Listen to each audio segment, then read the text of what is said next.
Oke, kita lanjut lagi perbincangan dengan para narasumber. Gimana Bang? Tadi ada 4 Bang. Udah tadi terpotong begini di 454 buku keempat ya Undang-Undang Pemilu ada yang namanya pelanggaran administrasi. Ya, ini terkait tata cara, prosedur. Nah, ini juga banyak yang didalilkan oleh teman-teman ini di permohonan kali ini. Padahal harusnya nanti penyelesaian di Bawaslu, ya kan? Baik TSM maupun pelanggaran administrasi biasa. Yang kedua namanya sengketa proses. Ya, yang ketiga namanya sengketa proses, ya kan?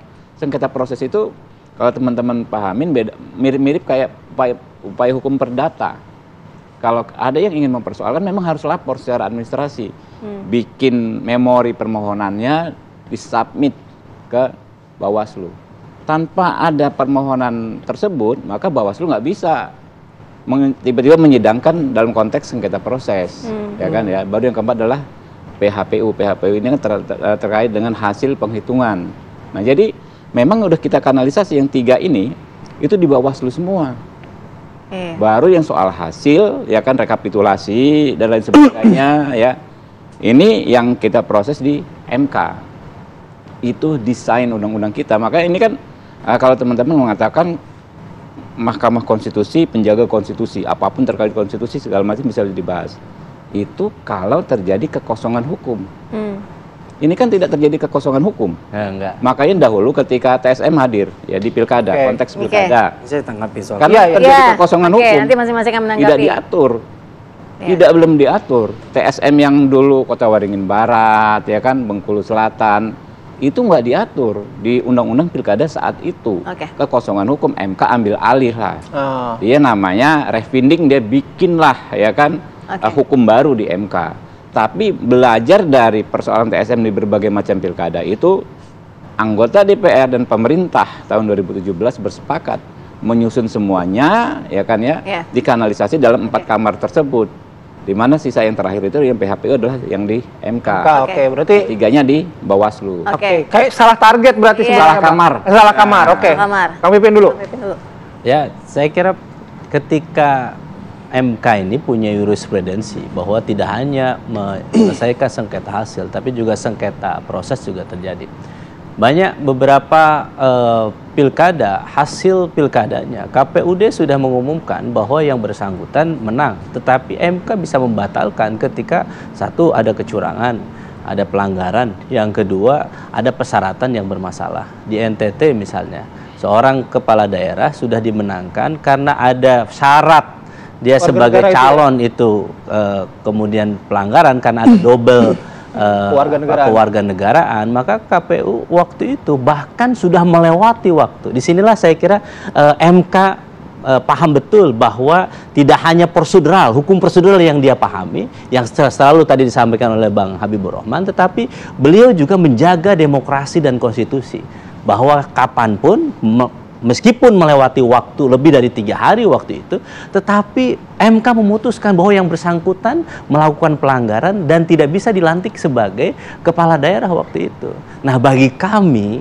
keputusan terobosan hukum yang sudah lama dilakukan oleh Mahkamah Konstitusi ini, ketika kami merasa bahwa ketidakadilan, ada distrust terhadap lembaga Bawaslu ini, selama kami melapor kemudian prosesnya tidak ada keadilan, maka disitulah kami ingin melapor kepada Mahkamah Konstitusi sebagai penjaga demokrasi dan konstitusi ini. Kita ingin MK membangun sejarahnya untuk menegakkan di saat, mohon maaf ya, teman-temannya di berbagai kampus saat ini menyampaikan bahwa terjadinya politisasi hukum, politisasi bansos, politisasi aparat, maka kita ingin mendengar apakah Mahkamah Konstitusi ini bisa menjaga demokrasi dan konstitusi. Kita dengarkan dari Bang Pisan. Iya, pertama saya pikir kita jangan mengkerdilkan Mahkamah Konstitusi. Itu yang pertama dulu.